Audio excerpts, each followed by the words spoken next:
تمام مرحوم مؤمنین و مؤمنات کو یاد کرتے ہوئے رحم اللہ من قرأ الفاتحہ۔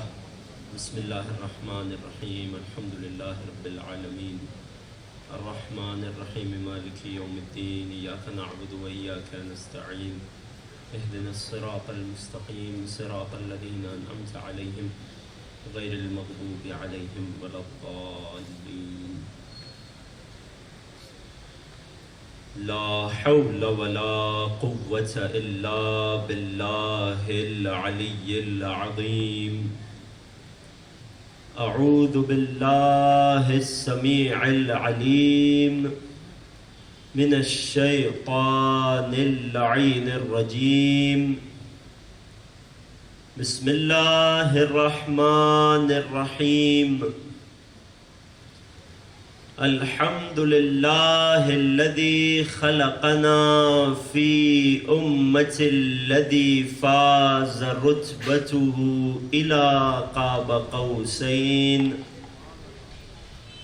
وأكرمنا بولاية وصيه الذي ردت له الشمس مرتين، وجاهد بالسيفين، وصلى إلى القبلتين، وشرفنا بحب الزهراء أم السبطين، وجعلنا من الباكين على مصاب الحسن والحسين، والتسعة من ذرية الحسين، الذين من بكى على مصابهم رجح حسناته أعمال الثقلين، والصلاة والسلام والتحية والإكرام على أشرف الكونين، رحمة للدارين، جد الحسنين، مولى الكونين، أعني أبا القاسم محمد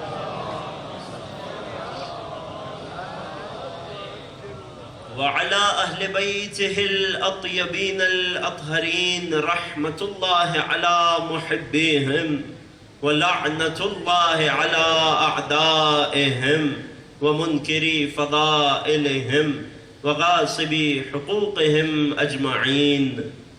أما بعد، فقد قال الله الحكيم في كتابه الكريم وكلامه العظيم، بسم الله الرحمن الرحيم: ثم أورثنا الكتاب الذين اصطفينا من عبادنا، صدق الله العلي العظيم۔ ایک درود ہدیہ کیجئے محمد و آل محمد۔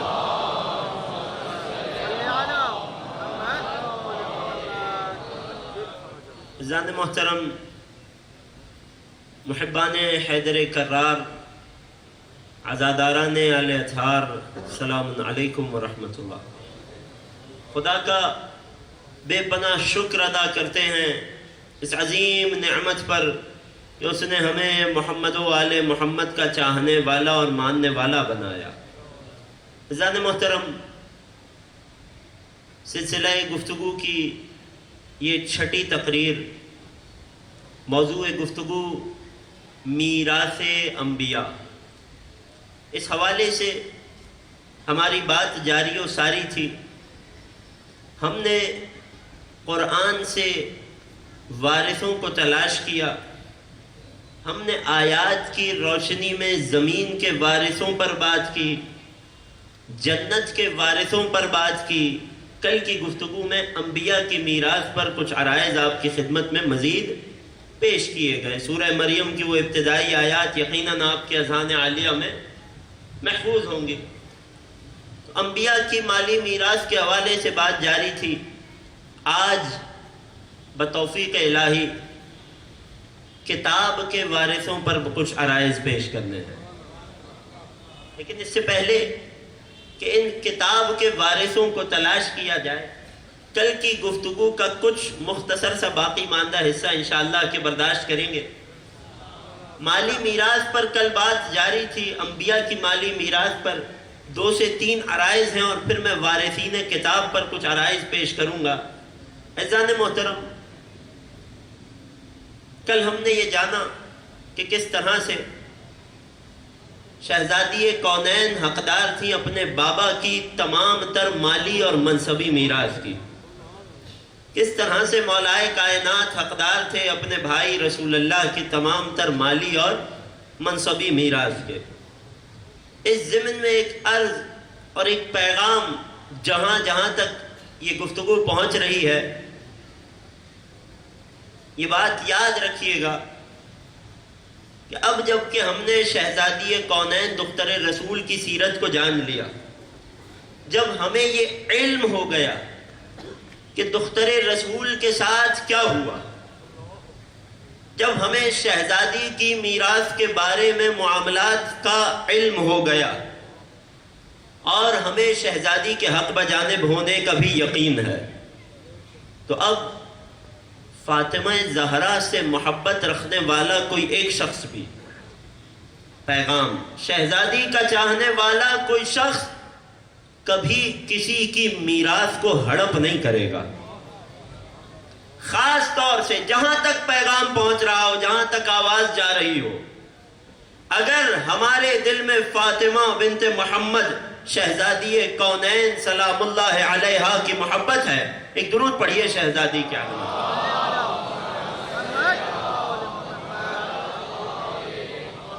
قبلہ تشریف فرمائے، میری تائید کریں گے۔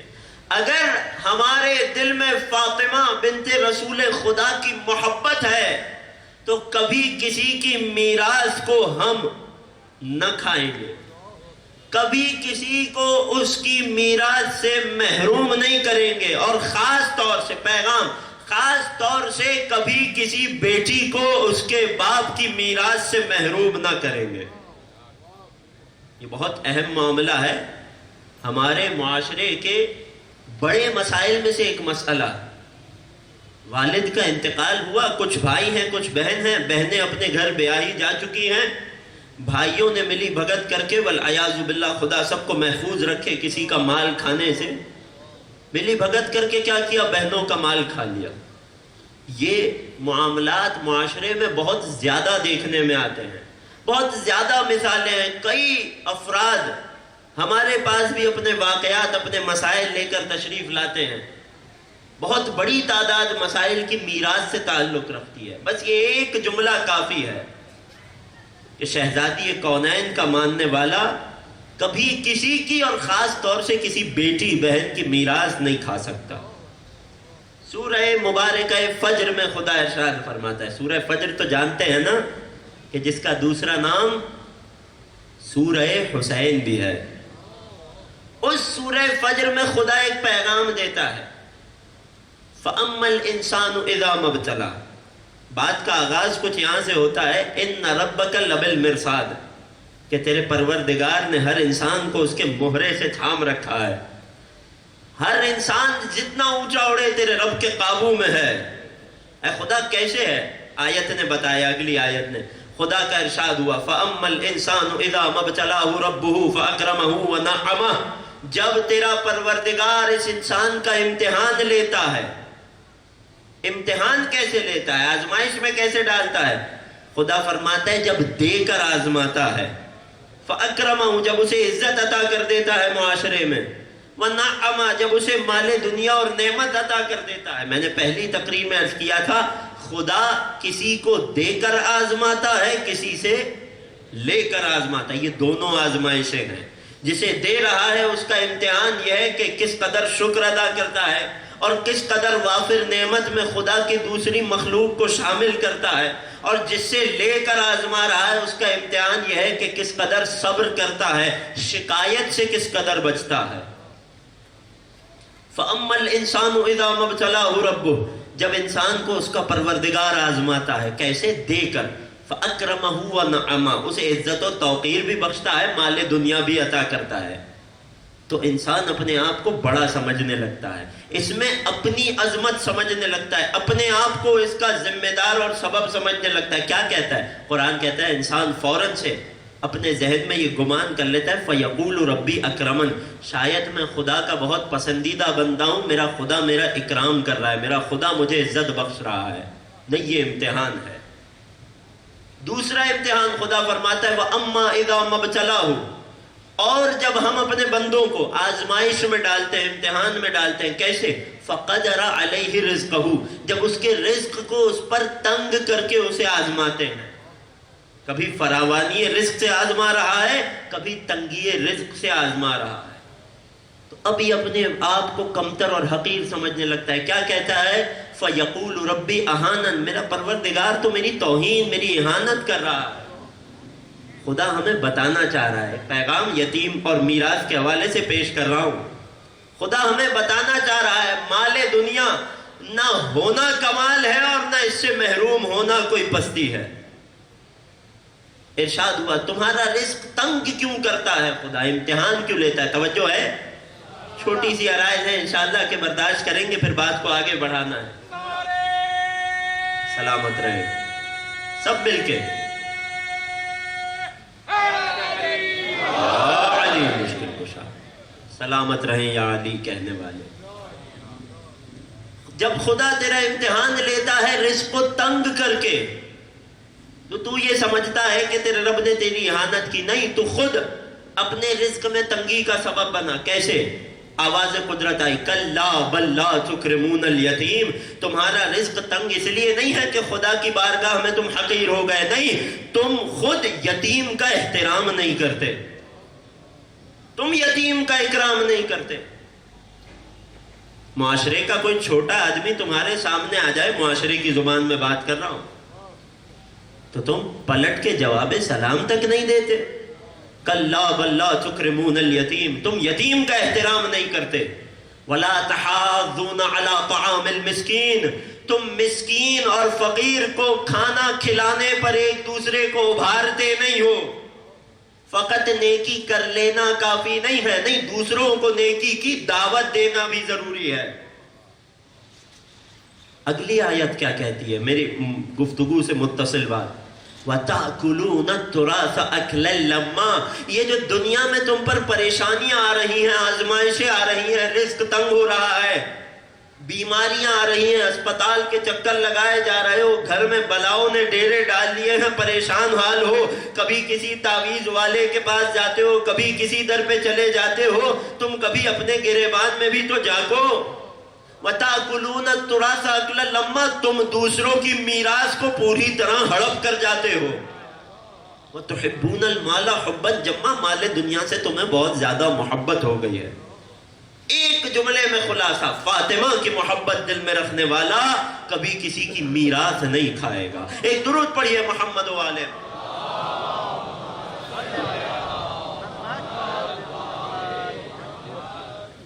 ایک اور سوال اسی مالی میراث کے حوالے سے، آج اس بات کو مکمل کرنا ہے. یہ منبر رسول و آل رسول ہے، اس کا تقاضا ہے کہ ان کی تعلیمات آپ تک پہنچائی جائیں. پہلے دن سوال آیا تھا جب میراث، مال میراث پر بات ہوگی تو قرآن نے اس مال کو تقسیم کیسے کیا؟ فَلِلذَّكَرِ مِثْلُ حَظِّ الْأُنثَيَيْنِ، کہ ایک مرد کا حصہ، ایک بیٹے کا حصہ دو بیٹیوں کے حصے کے برابر ہے. مرد کو اسلام نے، قرآن نے، اللہ نے اپنی لاریب اور حکیم کتاب نے مرد کو خاتون سے دگنا حصہ کیوں دیا؟ سوال ہے. لوگ آج دین اسلام پر یہ اعتراض کرتے ہیں، لوگ آج خدا کی لاریب کتاب پر یہ اعتراض کرتے ہیں. ضروری ہے میرے نوجوانوں کے پاس کم از کم اپنے آپ کو قانع کرنے کے لیے، خود یقین پر رہنے کے لیے اس کا ایک واضح جواب ہونا چاہیے. تو اس کا جواب آپ کی خدمت میں پیش کرنا چاہتا ہوں. اسلام نے مرد کو عورت سے میراث میں دگنا مالی حصہ کیوں دیا؟ سب سے پہلی اور بنیادی بات جو سورہ فجر سے بھی سمجھ آئی کہ خبردار، دنیاوی مال دگنا ملنا اس کا یہ معنی ہرگز نہیں ہے کہ اسلام نے مرد کو عورت پر برتری یا فضیلت دے دی ہو. نہیں، فضیلت کا معیار صرف تقوی الہی ہے. تو پھر کیوں مال دنیا دگنا دیا گیا؟ کیوں میراث میں دگنا حصہ رکھا گیا؟ میرے نوجوان دوست نے کل سوال بھی کیا تھا، یاد دہانی کروائی تھی، خدا اسے سلامت رکھے. بہت خوشی ہوتی ہے جب کوئی نوجوان پہلی مجلس کی بات آ کر 7ویں 6ٹھی مجلس میں پوچھے. اس کا مطلب یہ ہے کہ یہ فقط عبادت کے لیے نہیں آتا، عبادت تو کرتا ہے، ساتھ میں عرائض کو، معارف کو یاد بھی رکھتا ہے. مرد کو عورت سے دگنا حصہ کیوں ملا؟ بہت آسان اور سلیس جواب ہے، بس غور اور توجہ کرنے کی ضرورت ہے۔ میرا آپ سے پلٹ کر سوال ہوگا، جب کوئی آپ سے یہ سوال کرے کہ اگر اسلام میں سب برابر ہیں تو پھر مرد کو عورت کا دگنا حصہ مال میراث میں کیوں ملا؟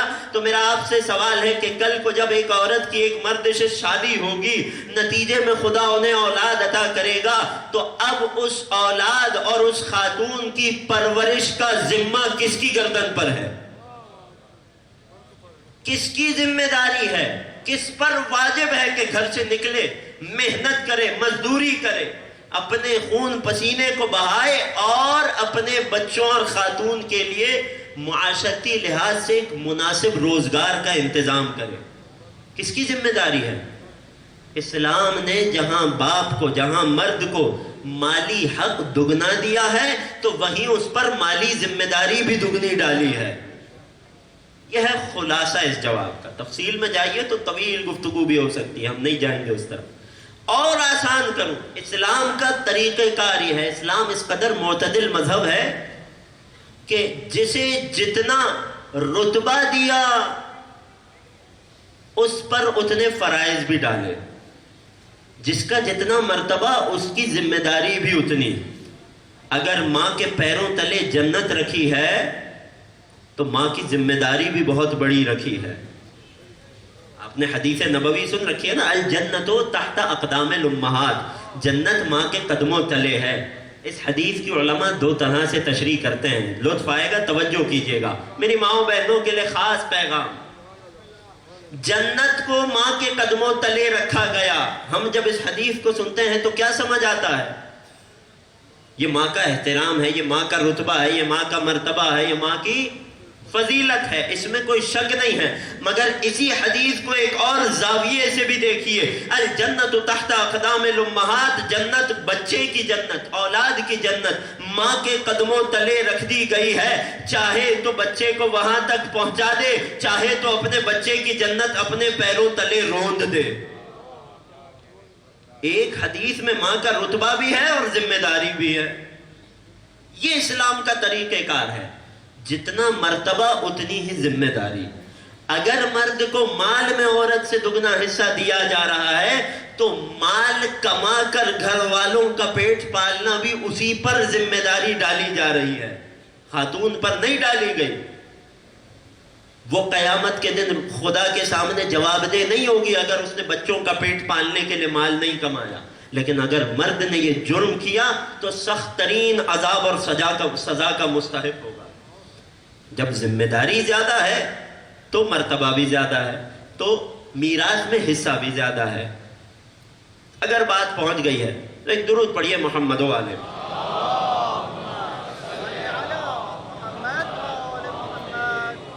عزیزان محترم، گفتگو کا رخ موڑنے لگا ہوں، میراث مال پر ہماری گفتگو یہاں تمام ہوئی۔ امید ہے کہ ایک واضح حد تک جواب آپ تمام کی اذہان میں پہنچ چکا ہوگا۔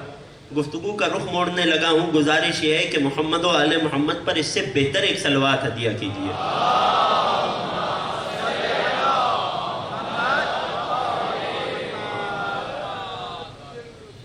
پہلے دن سے سرنامہ کلام میں جس آیت کی تلاوت کی جا رہی ہے، آج اس آیت پر بات آ گئی۔ میراث قرآن سے گفتگو جاری ہے۔ جب جنت کے وارث مل گئے، زمین کے وارث مل گئے، انبیاء کے وارث مل گئے، تو اب آئیے ذرا گفتگو کو اور آگے بڑھائیں۔ قرآن میں اللہ فرماتا ہے ثم اورثنا الکتاب الذین اصطفینا من عبادنا، پھر ہم نے اپنی کتاب کا، توجہ ہے، پھر ہم نے اپنی کتاب کا وارث بنایا۔ ہم نے بنایا، کسے بنایا؟ کیا سارے بندوں کو؟ نہیں، اصطفینا من عبادنا، اصطفینا نکلا ہے استفا سے، وہی لفظ کہ جہاں سے مصطفیٰ نکلا۔ استفا کسے کہتے ہیں؟ مصطفیٰ کا کیا معنی ہے؟ چنا ہوا، منتخب کیا ہوا۔ استفا کسے کہتے ہیں؟ چننے کو۔ ہم نے اپنی کتاب کا وارث بنایا، کسے؟ استفینا من عبادنا، چند ہستیوں کو کہ جنہیں ہم نے اپنے بندوں میں سے چن لیا. اب ہمیں کتاب کے وارث تلاش کرنے ہیں.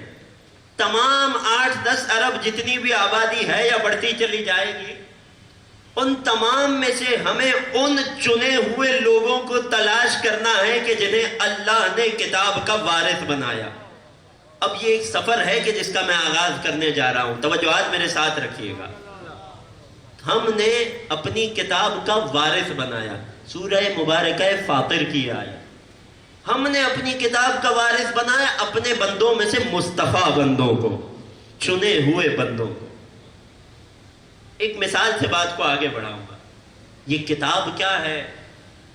یہ انہ لقرآن کریم ہے، لا یمسہ الا المطہرون. یہ ہماری کتاب وہ مکرم اور محترم کتاب ہے کہ جسے مطہر پاکیزہ لوگوں کے علاوہ کوئی مس نہیں کر سکتا. کتاب تو واضح ہے نا. میرا آپ سے ایک سوال ہے، بہت آسان سا سوال. ایک باپ اپنے بیٹے کو اپنی دکان کا وارث بنائے مگر دکان پہ تالے لگے ہوں. توجہ کیجئے گا، جو پہنچ جائے میرے ساتھ شامل ہو جائیے گا. ایک باپ اپنے بیٹے کو اپنی دکان کا وارث بنائے مگر دکان پر تالے لگے ہوں. بیٹے کا حق ہے نا کہ پلٹ کر پوچھے، بابا یہ دکان میرے کس کام کی؟ آپ اپنے پاس ہی رکھ لیتے. جب وارث بنائے گا تو وارث بنانے کا تقاضا یہ ہے کہ مکمل اختیار بھی دے گا. توجہ کر رہے ہیں؟ جب وارث بنائے گا تو وارث بنانے کا تقاضا یہ ہے کہ مکمل اقتدار دے گا. نہ صرف فقط کہہ دے گا کہ میں نے وارث بنا دیا، نہیں، ساتھ میں چابیاں بھی دے گا. اب یہ تیرے تصرف میں ہے، اب یہ تیرے اقتدار و اختیار میں ہے. میرا سوال ہے، جب دنیا کے ایک عام سے باپ کو یہ بات سمجھ آ سکتی ہے، وہ خدا کہ جس نے کچھ بندوں کو اپنی کتاب کا وارث بنایا، سوال اتنا ہے کہ اس کتاب کے علوم کی چابیاں دے کر بنایا یا دیے بغیر بنایا؟ توجہ کیجئے گا. ایک آیت بہت نتائج دیتی ہے. اللہ اکبر، قربان ہو جاؤں اس قرآن کے معجزے پر. ثم اورثنا الکتاب الذین اصطفینا من عبادنا. ہم نے اپنی کتاب کا وارث بنایا اپنے بندوں میں سے کچھ خاص بندوں کو چن کر. اے خدا، فقط وارث بنایا یا عالم بھی بنایا؟ کیا کتاب دے دی یا کتاب کا علم بھی دیا؟ وارث بنانے کا فائدہ اس وقت ہے جب اس کتاب کا تمام نقشہ، تمام علم، تمام معرفت سب کا سب وارث کو دے دی جائے. توجہ کر رہے ہیں؟ کتاب کون سی؟ کتاب لا ریب. وارث کون؟ ہم تلاش کر رہے ہیں. وارث بنانے کا تقاضا یہ ہے کہ پہلے عالم بنایا جائے. اب آئیے ذرا بات کو ایک منزل اور آگے بڑھاتے ہیں. توجہات میرے ساتھ ہیں؟ اس کتاب کا عالم بنانے سے کیا حاصل ہوتا ہے؟ اس کتاب کا علم رکھنے والے کا مقام کیا ہے؟ جب کتاب کے عالم کا مقام سمجھ آئے گا تو کتاب کے وارث کا مرتبہ خود بخود سمجھ آ جائے گا. توجہ کر رہے ہیں؟ کتاب کا علم. ایک واقعہ آپ کی خدمت میں پیش کرتا ہوں، ایک مثال قرآنی واقعہ ہے جہاں سے ہمیں سمجھ آ جائے گا کہ اس کتاب کی اہمیت کیا ہے اور اس کتاب کے علم کا مرتبہ کیا ہے. توجہات میرے ساتھ رکھیے گا، لطف محسوس کریں گے. نبی خدا سلیمان کا ذکر تو آپ سب نے سن رکھا ہے، کل بھی گفتگو ہوئی سلیمان کی میراث پر. یہی نبی خدا سلیمان ہیں کہ جنہیں ان کے لشکر کے ایک سپاہی ہدہد نے، اس پرندے نے آ کر بتایا ہے نبی خدا بہت دور سے سفر کر کے آیا ہوں اور ایک خبر لایا ہوں. خبر کیا ہے؟ فلاں ملک ہے، وہاں کی ایک ملکہ ہے، نام بلقیس ہے، سورج کی پرستش کرتے ہیں، بتوں کو پوجتے ہیں. سلیمان نبی خدا نے کیا کیا؟ اس تک پیغام بھیجا، انہو من سلیمان و انہو بسم اللہ الرحمن الرحیم، کہ یہ پیغام نبی خدا سلیمان سے ہے، بسم اللہ الرحمن الرحیم سے اس کا آغاز ہو رہا ہے۔ تم لوگ ایمان لا کر اپنے آپ کو سلیمان کی حکومت کے حوالے کر دو۔ انہوں نے کیا کیا؟ نبی خدا کو رشوت دینے کی کوشش کی، خط کے جواب میں کچھ تحفے بھیج دیے۔ نبی خدا آپ یہ تحفے رکھیے، مان جائیے، ہمیں اپنا کام کرنے دیجیے، آپ اپنا کام کیجیے۔ نبی خدا کو جلال آ گیا، اپنے تحفے لے کر لوٹ جاؤ، جب میرا لشکر تمہارے ملک کی ایک ایک فصل اور کھیت کو تباہ کر دے تب مجھ سے شکایت نہ کرنا۔ اپنے مشاورین سے مشورہ کیا، مشاورین اسے عقل مند ملے تھے۔ مشورہ یہ دیا کہ واقعاً اگر کہہ رہا ہے، اتنی طاقت رکھتا ہے، تو کسی برحق خدا کا نبی ہوگا، اس پر ایمان لاتے ہیں۔ بھائی اختیار ہے تو کسی صاحب اختیار کا بنایا ہوا ہوگا، تو اس پر ایمان لاتے ہیں۔ ایمان لانے کا فیصلہ کیا، خط و کتابت ہوئی، طے یہ ہوا کہ ملکہ بلقیس اپنے ملک، اپنے وطن سے چلے گی، ملک سبا کی شہزادی ملکہ وہاں سے چلے گی، نبی خدا سلیمان کے محل میں آئے گی اور وہاں آ کر اسلام قبول کرے گی۔ اب سلیمان کوئی عام نبی تو نہیں ہے، ہر نبی خاص ہے، مگر سلیمان وہ کہ جسے آسمانی عہدے کے ساتھ دنیاوی عہدہ بھی دیا گیا، ایسی بادشاہت کہ جو سلیمان سے پہلے کسی کو نہ ملے۔ سلیمان نے چاہا کہ اس ملکہ کو اسلام لانے سے پہلے معجزہ دکھلایا جائے۔ کیا ہوا؟ اپنے محل میں بیٹھے ہیں، دربار میں لوگوں کی، جنوں کی، انسانوں کی تعداد بیٹھی ہے۔ سلیمان کی حکومت جنوں پر بھی تھی، ہواؤں کو بھی مسخر کیا خدا نے ان کے لیے۔ اپنے دربار میں، محل میں بیٹھ کر سوال کیا، ایکم یاتینی بعرشہا، تم میں سے کون ہے کہ جو ملکہ بلقیس کے اپنے وطن سے یہاں تک پہنچنے سے پہلے، ملکہ نکل چکی ہے سفر پر، کون ہے جو اس کے یہاں پہنچنے سے پہلے اس کا عالیشان اور بہت بڑا تخت میرے محل میں حاضر کر دے؟ توجہ کیجئے گا،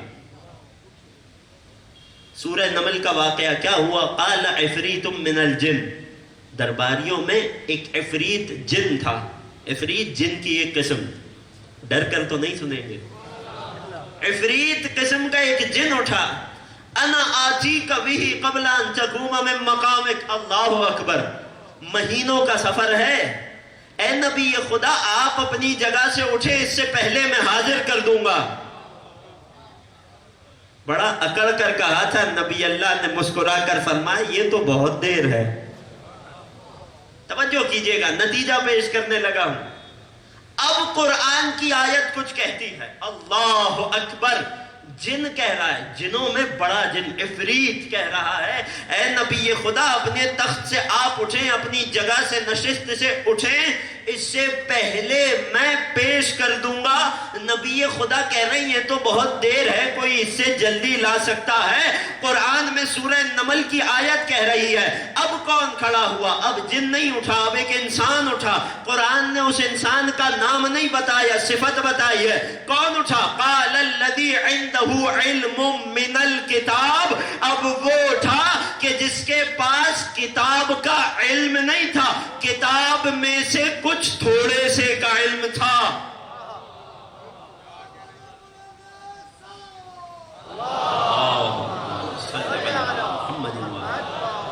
توجہ کیجئے گا عزیزو، علم من الکتاب، قبلہ تائید فرمائیں گے، من ہے بعضیت، بعض، کتاب میں سے جسے کچھ کا علم تھا۔ وہ اٹھا، اٹھ کر کیا کہا؟ اس کا نام روایات نے، تاریخ نے آصف برقیہ لکھا ہے۔ یہ کون تھا؟ یہ وصی سلیمان تھا۔ اللہ اکبر، یہ اٹھا، کتاب کا علم نہیں تھا، کتاب میں سے کچھ کا علم تھا، تھوڑے کا علم تھا۔ اٹھ کر کیا کہا؟ جن کہہ رہا ہے قبل ان تقوم من مقامک، اے نبی خدا اس سے پہلے اپنی جگہ سے اٹھے میں لاؤں گا۔ عام انسان کے جس کے پاس کتاب سے کچھ کا علم تھا کہنے لگا، انا آتیک بہ قبل ان یرتد الیک طرفک، اے نبی اللہ مجھے خدا نے اپنی کتاب میں سے کچھ کا علم دیا ہے، میں تخت بلقیس لے آؤں گا اس سے پہلے کہ آپ سب کو واقعہ یاد ہے نا؟ کیا ترجمہ ہے آگے؟ اس سے پہلے کہ آپ پلک جھپکے، بڑے احترام سے عرض کروں گا، یہ ترجمہ بھی درست نہیں ہے۔ آصف برقیہ کی شان میں، وصی سلیمان کی شان میں تقصیر ہے اس ترجمے کو کرنا۔ توجہ کیجئے گا، پلک جھپکنے سے پہلے کی بات نہیں ہوئی تھی۔ اللہ اکبر۔ پرخ کہتے ہیں انسان کی پلک کو۔ توجہ کیجئے گا، عربی میں جب انسان اپنی پلک کو جھپکتا ہے تو اس پلک کو جھپکنے میں، اس پلک میں کتنی مرتبہ حرکت ہوتی ہے؟ کوئی بھی جواب دے سکتا ہے؟ کتنی بار حرکت ہوتی ہے؟ 2 حرکت ہوتی ہے۔ ایک بار پلک آنکھوں کے نچلے حصے سے لگ کر آنکھوں کو بند کرتی ہے، اور پھر دوسری بار یہ پلک اٹھ جاتی ہے، اسے کہتے ہیں ایک بار پلک کو جھپکنا۔ متفق ہو تو جواب دینا۔ پلک جھپکنے میں پلک کو 2 مرتبہ حرکت کرنی پڑتی ہے۔ پہلے آنکھ میں نیچے کی طرف جھکتی ہے، پھر اٹھ جاتی ہے۔ قرآن کی آیت کا حرف یہ ہے قبل ان یرتد الیک طرفک۔ اے نبی اللہ، پلک جھپکنا تو بہت دیر ہے، یہ جو پلک جھپکنے کے لیے جھک چکی ہے، اس سے پہلے کہ یہ اٹھ جائے میں تخت لے آؤں گا۔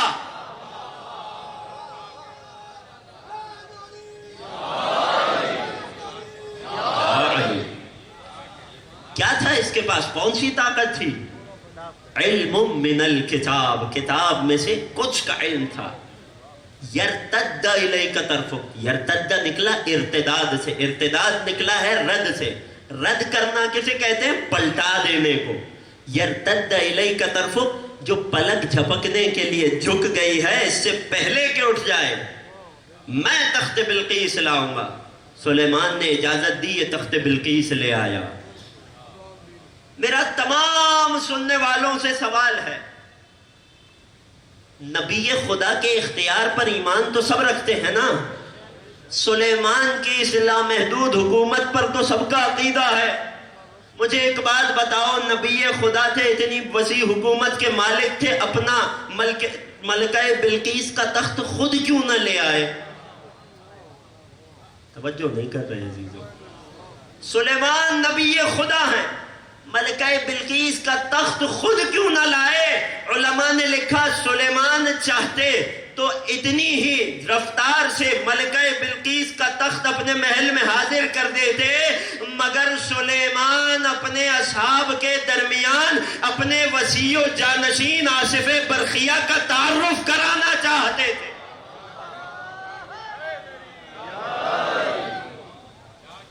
توجہ کر رہے ہیں؟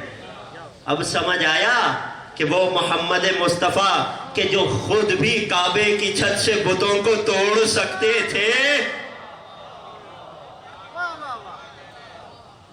اپنے وسیع کا جگہ جگہ تعارف کرایا۔ یہ انبیاء کی سنت ہے۔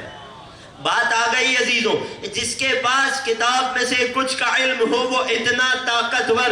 میرے مولا سے پوچھا گیا، مولا قرآن میں آپ کی کئی فضیلتیں ہیں، آپ یہ بتائیے کہ کون سی فضیلت آپ کو سب سے زیادہ پسند ہے، کون سی فضیلت آپ کے دل سے سب سے زیادہ قریب ہے؟ توجہ رکھ کے سنیے گا۔ میرے مولا کے لبوں پر مسکراہٹ آ گئی، میں علی کے لبوں پہ آنے والی مسکراہٹ کے قربان۔ اب جب تو نے پوچھا ہے تو سن۔ آصف بن برقیہ سلیمان کا وصی تھا۔ جب سلیمان نے تخت بلقیس منگوایا تو قرآن نے تعارف یہ کیا، قال الذی عنده علم من الکتاب، جس کے پاس کتاب میں سے کچھ کا علم تھا۔ جب مجھ محمد مصطفیٰ کے وصی علی کے تعارف کی بات آئی تو قرآن کہتا ہے وَيَقُولُ الَّذِينَ كَفَرُوا لَسْتَ مُرْسَلًا، اے نبی یہ کفار کہتے ہیں کہ آپ رسول نہیں ہیں، آپ ان سے کہہ دیجئے قُلْ كَفَى بِاللَّهِ شَهِيدًا، میری رسالت کی گواہی کے لیے اللہ کافی ہے۔ وَمَنْ عِنْدَهُ عِلْمُ الْكِتَابِ، اور وہ علی کافی ہے کہ جس کے پاس ساری کتاب کا علم ہے۔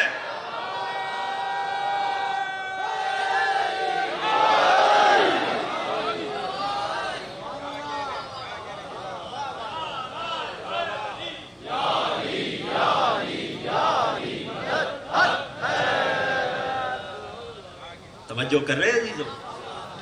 محسوس کر رہے ہیں؟ جب سلیمان کے وصی کا تعارف ہو تو تعارف ہو علم من الکتاب، کتاب میں سے کچھ کا علم. جب مجھ علی کی بات آئے تو ومن عنده علم الکتاب، وہ کہ جس کے پاس پوری کتاب کا علم ہو. یہاں خدا من کے تکلف میں نہ پڑا. یہ تو طے ہو گیا کہ کتاب کا عالم کون. اب جو کتاب کا عالم ہے وہی کتاب کا وارث بھی ہے. اللہ اکبر. کتاب کا کیسا عالم کہ جس کے علم پر لوگوں نے شک کیا. ایک روایت آپ کی شاداب سماعتوں کو دیکھ کر ذہن میں آئی ہے، پیش کر رہا ہوں. انصاف کرنا آپ کی ذمہ داری ہے. کتاب کا ایسا عالم کہ جس کے علم پر لوگوں نے شک کیا. جنگ صفین میں کیا ہوا آپ جانتے ہیں. علی کے مقابل میں قرآن اٹھایا گیا. ناطق قرآن کے مقابلے میں خاموش قرآن لے کر آئے. جنگ صفین کے بعد کا واقعہ ہے. علی مسجد کوفہ ہیں، منبر پر تشریف لائے اور لوگوں سے سوال کیا. مجمع بیٹھا ہے، اصحاب جمع ہیں. کچھ وہ بھی ہیں کہ جو علی کے ہمراہ تھے صفین میں، کچھ وہ ہیں کہ جو اب خارجی ہو چکے. انہی میں سے ایک خارجی ہے کہ جس کا نام ہے ابن کوا، حمزہ کے ساتھ ہے کوا. خارجی تھا مگر علی کے علم کا معتقد تھا، قائل تھا. علی کے منبر کے پائیتی بیٹھ کر علی سے علم لیا کرتا تھا. کہتا ہے کہ میں نے دیکھا صفین کے بعد ایک روز علی مسجد کوفہ میں آئے، ہاتھ میں قرآن کا ایک نسخہ ہے. اصحاب کو مخاطب کر کے فرمایا جسے جو پوچھنا ہے پوچھو. ایک شخص کھڑا ہوا، یا علی سوال یہ ہے. سوال مکمل ہوا، علی مسکرائے، جواب نہیں دیا. کیا کیا؟ جو قرآن کا مصحف لائے تھے اسے کھول کر اس کے چہرے کے سامنے رکھ دیا. مسجد میں ایسی ہی خاموشی تھی، بس کچھ بول رہے تھے. وہ جس نے سوال کیا تھا پریشان ہوا، سمجھ نہ سکا، بیٹھ گیا. علی نے پھر فرمایا کسی کو کوئی سوال ہے تو پوچھ لو. دوسری جانب سے دوسرا شخص کھڑا ہوا، سوال کیا. علی نے سوال کا جواب دینے کے بجائے اس کے چہرے کے سامنے قرآن کھول کر رکھ دیا. اللہ اکبر. جو پہنچ جائے میرے ساتھ. شرمندہ ہو کر بیٹھ گیا. تیسرا اٹھا، سوال کیا، علی نے قرآن چہرے کے سامنے رکھ دیا. شرمندہ ہو کر بیٹھ گئے. ابن کوا کہتا ہے میں اٹھ گیا، یا علی یہ کیا ماجرا ہے؟ جب کوئی آپ سے سوال کرتا ہے تو آپ جواب دینے کے بجائے اللہ کی کتاب قرآن اس کے چہرے کے سامنے رکھ دیتے ہیں. وہ خاموش ہو کر بیٹھ جاتا ہے. مسکرا کر فرمایا یہی بات تو صفین میں تمہیں سمجھا رہا تھا کہ یہ کتاب خدا صامت ہے، میں علی ناطق قرآن ہوں.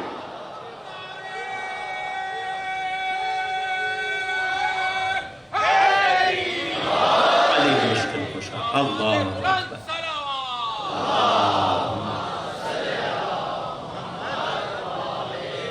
محمد عجل فرجہ.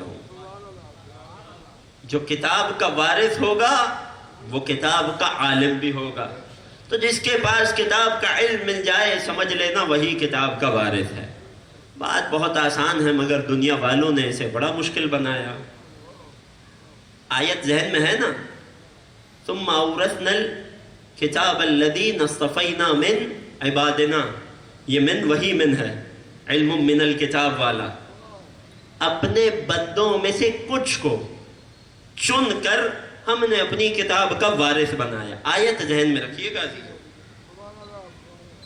بات کو تھوڑا سا مختصر کروں گا.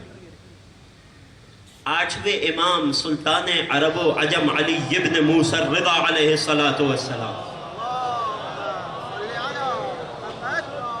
نہیں عزیزوں، میرے 8ویں سرکار پر اول سے آخر تک اس سے بہتر صلوات ہدیہ کیجیے.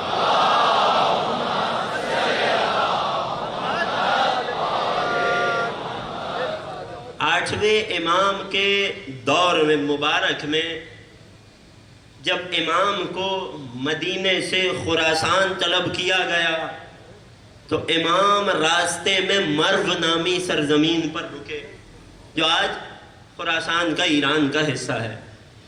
وہاں حاکم وقت حاضر ہوا. مامون رشید کی حکومت، ساتھ میں جب بادشاہ کہیں جاتا ہے تو ساتھ میں درباری بھی آ جاتے ہیں اور درباری ملا بھی آ جاتے ہیں. تو ساتھ میں درباری علماء کا ایک بہت بڑا گروہ، محفل سجائی گئی. امام رضا وارث علوم نبی تشریف فرما ہیں. نہ جانے مامون کے ذہن میں کیا خیال آیا، فرزند رسول یہ بتائیے کہ قرآن میں اللہ فرماتا ہے ثم اورثنا الکتاب الذین اصطفینا من عبادنا، اسی آیت کی تلاوت کی. ہم نے اپنے بندوں میں سے کچھ کو مصطفیٰ کر کے، چن کے، ان کا استفا کر کے انہیں اپنی کتاب کا وارث بنا دیا. اے فرزند رسول یہ بتائیے یہ کچھ بندے کون ہیں؟ اللہ اکبر. علماء کی ایک بڑی تعداد مقابل میں تنہا علی کا لال.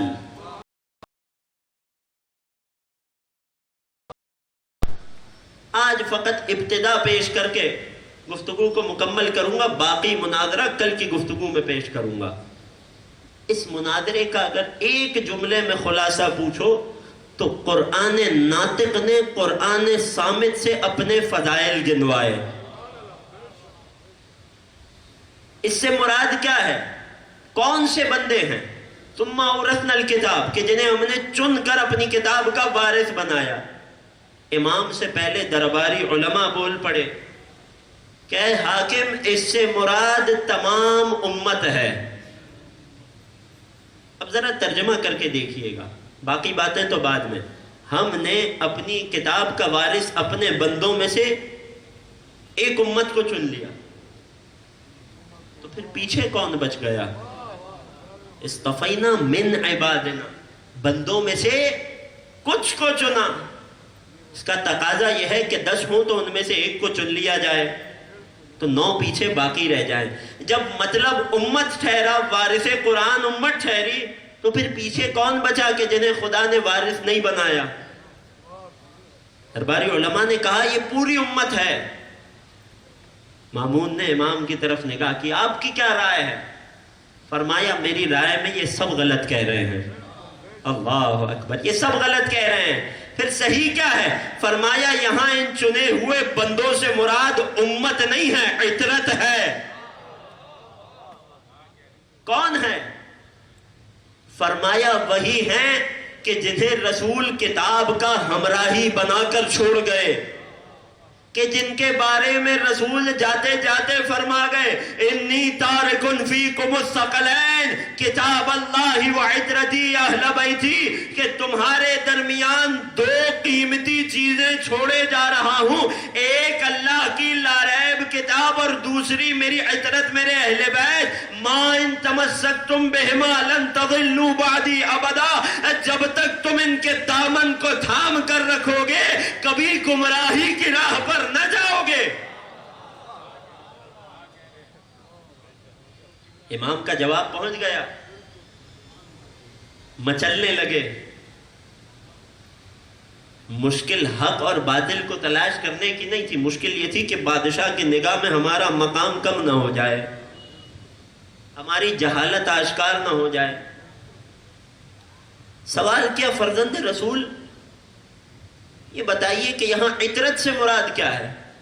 آپ نے لفظ عطرت کہا، دلیل کیا ہے آپ کے پاس کہ امت وارث کتاب نہیں ہے، عطرت وارث کتاب ہے؟ توجہ ہے عزیزوں؟ آخر تک آخری جملے زحمتیں تمام کر رہا ہوں، یہ ابتدا ہے اس مناظرے کی. مولا دلیل کیا ہے؟ فرزند رسول دلیل کیا ہے کہ یہاں وارث کتاب عطرت ہے، امت نہیں؟ امام نے قرآن صامت کی کچھ آیتیں پیش کی. فرمایا دلیل یہ ہے کہ اللہ نے جب اپنے نبی کی امت کا تذکرہ کیا تو 3 حصوں میں تقسیم کیا. کیا فرمایا؟ فَمِنْهُمْ ظَالِمٌ لِنَفْسِهِ، اس امت میں سے بعض وہ ہوں گے جو اپنے نفس پر ظلم کریں گے، یعنی گنہگار ہوں گے. وَمِنْهُمْ مُقْتَصِدٌ، کچھ ہوں گے جو درمیانی راہ پر چلیں گے، کچھ اچھے کام کچھ برے کام۔ وَمِنْهُمْ سَابِقٌ بِالْخَيْرَاتِ، کچھ ہوں گے جو بہت اعلیٰ ہوں گے کہ جو نیکی کے کاموں میں جلدی کرتے ہوں گے، لیکن اپنی وجہ سے نہیں کریں گے، بِإِذْنِ اللَّهِ، اللہ کی اذن سے کریں گے۔ ذَلِكَ هُوَ الْفَضْلُ الْمُبِينُ، یہ اللہ کا کھلا فضل ہے۔ توجہ کیجئے گا، 8ویں امام دربار میں دلیل پیش کر رہے ہیں کہ وارث قرآن عطرت کیوں ہے، امت کیوں نہیں۔ فرمایا جب اللہ نے اپنی کتاب میں اپنے نبی کی امت کا تذکرہ کیا تو اللہ نے یہ بتا دیا کہ ان میں سے بعض اچھے ہیں، بعض برے ہیں، بعض درمیانی ہیں۔ تو جو اچھے ہیں وہ جنت میں جائیں گے، جو درمیانی ہیں ان کا فیصلہ خدا کرے گا، اور جو بہت برے ہیں وہ جہنم میں جائیں گے۔ جبکہ جب اسی کتاب میں اللہ نے اپنے نبی کی عطرت کا تذکرہ کیا تو کیا فرمایا؟ انما یرید اللہ لیذھب عنکم الرجس اہل البیت ویطہرکم تطہیرا۔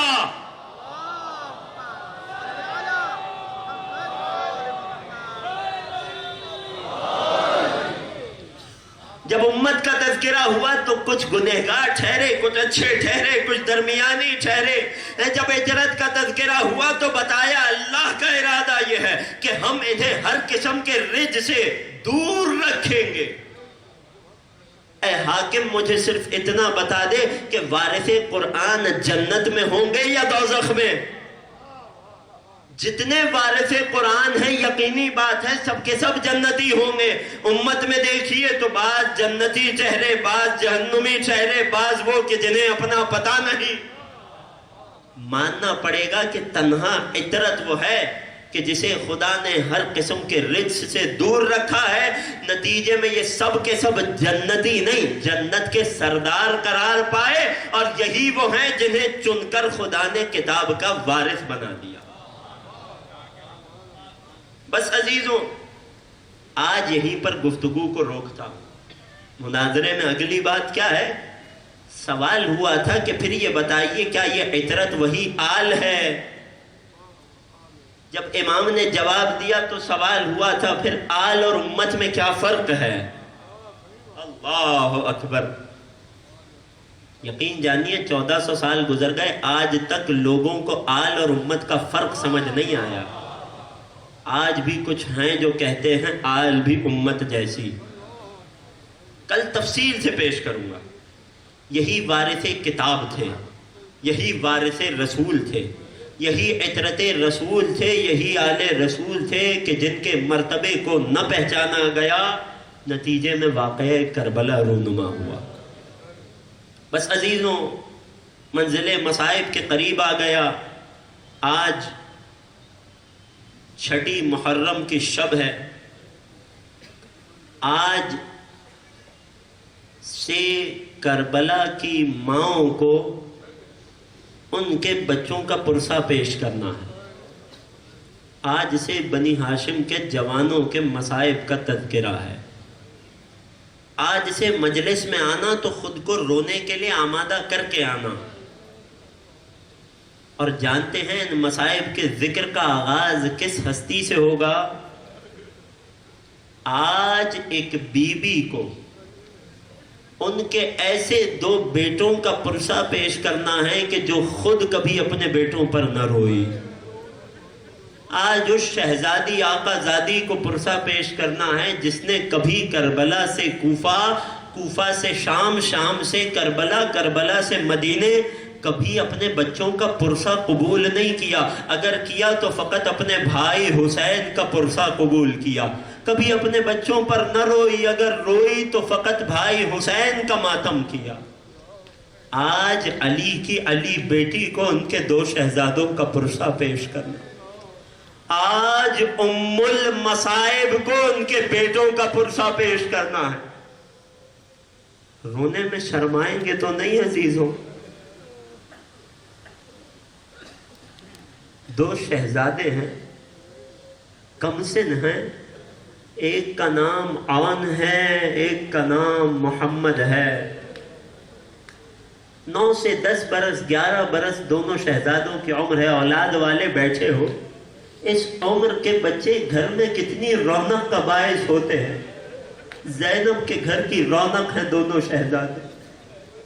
جب حسین مدینے سے چلے تو شہزادی حسین کے ساتھ چلی، اونو محمد بابا کے پاس ہیں، بابا علیل ہیں، مریض ہیں، عبداللہ ابن جعفر طیار رضوان اللہ تعالی علیہ۔ کیا ہوا؟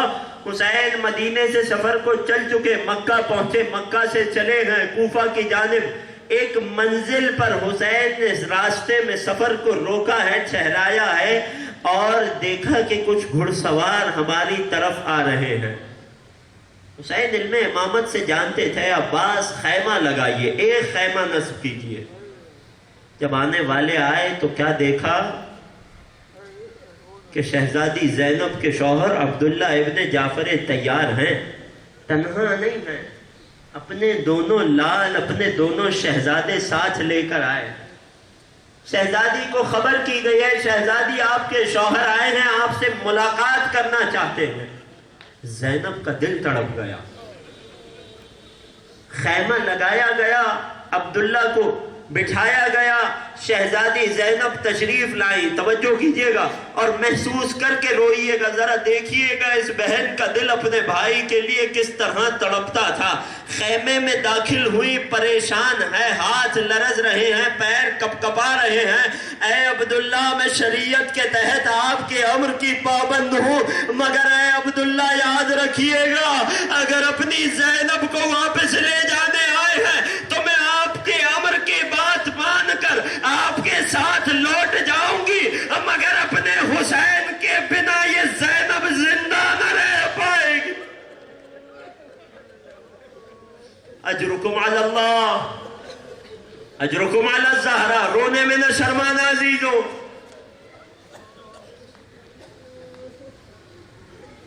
شہزادی کونین کے رومال میں خدا آپ کے ناصروں کو جگہ عطا فرمائے۔ آج شہزادی کی بارگاہ میں ان کے دونوں نواسوں کا پرسہ پیش کر رہے ہیں عزیزوں۔ چھٹے امام کی دعا کو یاد رکھ کے روئیے گا۔ ارحم تلک الصرخۃ التی کانت لنا، اے خدا ان گریے کی آوازوں پر رحم فرما جو میرے حسین کے غم میں بلند ہوتی ہے۔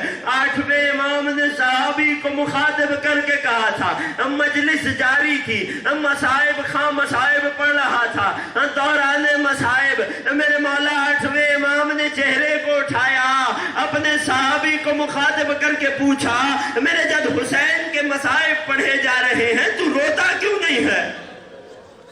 اللہ اکبر۔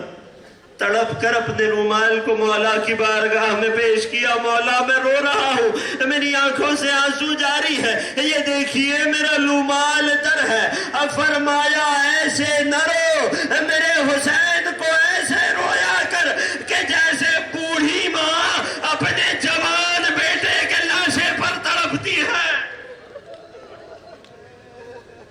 رونے میں نہ شرمانا، رونے کی راتیں ہیں عزیزوں۔ عبداللہ نے زینب کے سامنے ہاتھوں کو جوڑا، ہے شہزادی، ہے علی زادی، میری مجال نہیں میں آپ کو امر کروں۔ اے علی کی بیٹی، میں تو اپنے ساتھ قربانی کا سامان لایا ہوں، شہزادی آپ کے دونوں بچے ساتھ لایا ہوں، اگر کل کہیں حسین پر مشکل وقت آ جائے تو ایک کو اپنی جانب سے، ایک کو مجھ غریب مجھ علیل کی جانب سے قربان کر دینا۔ اللہ اللہ کربلا والوں کا جذبہ۔ ارے جب یہ جملہ سنا زینب کے چہرے پہ اطمینان آ گیا، بدن کا لرزہ ختم ہو گیا۔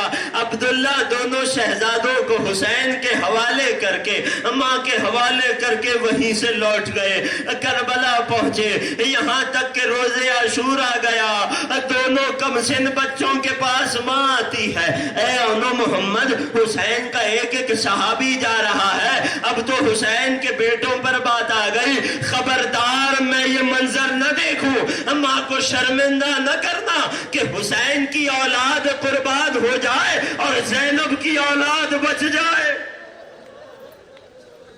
اللہ اکبر۔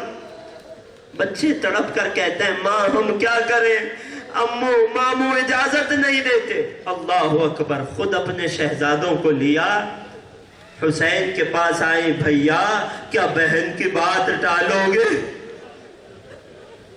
اللہ اللہ، قلب زینب بچوں کی شہادت مانگ رہی ہے۔ شہزادی کا لقب ہے جبل الصبر، صبر کا پہاڑ۔ اللہ اکبر۔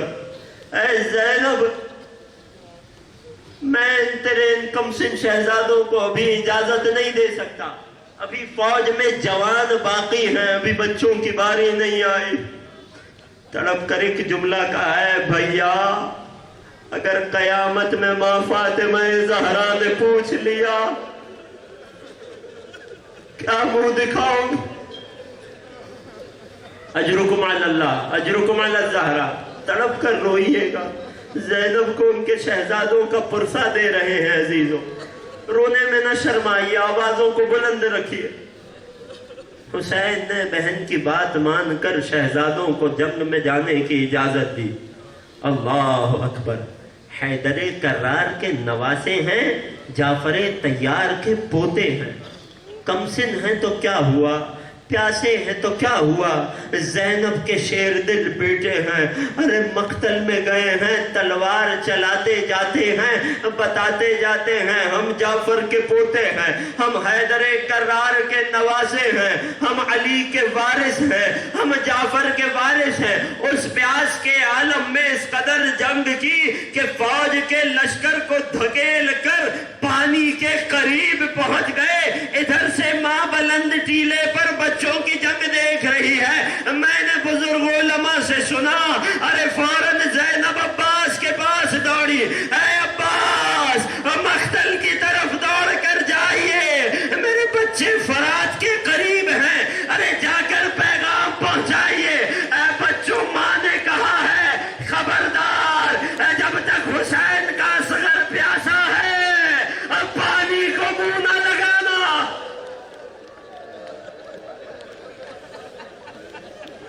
اجرکم علی اللہ، اجرکم علی الزہرا۔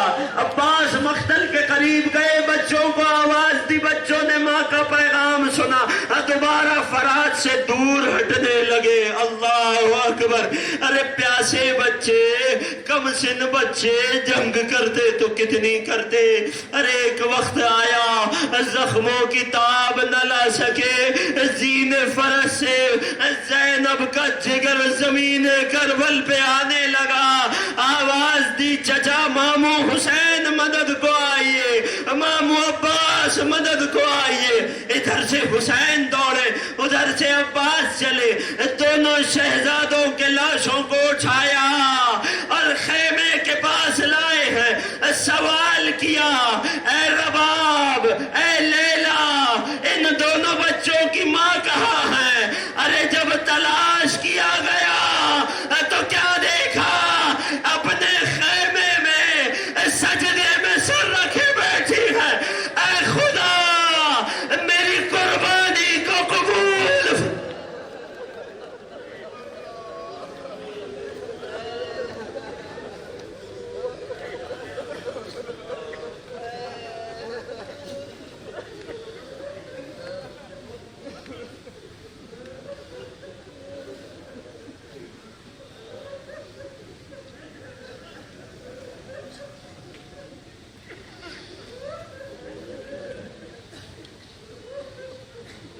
الا ولعنۃ اللہ علی القوم الظالمین وسيعلم الذين ظلموا آل محمد أي منقلب ينقلبون۔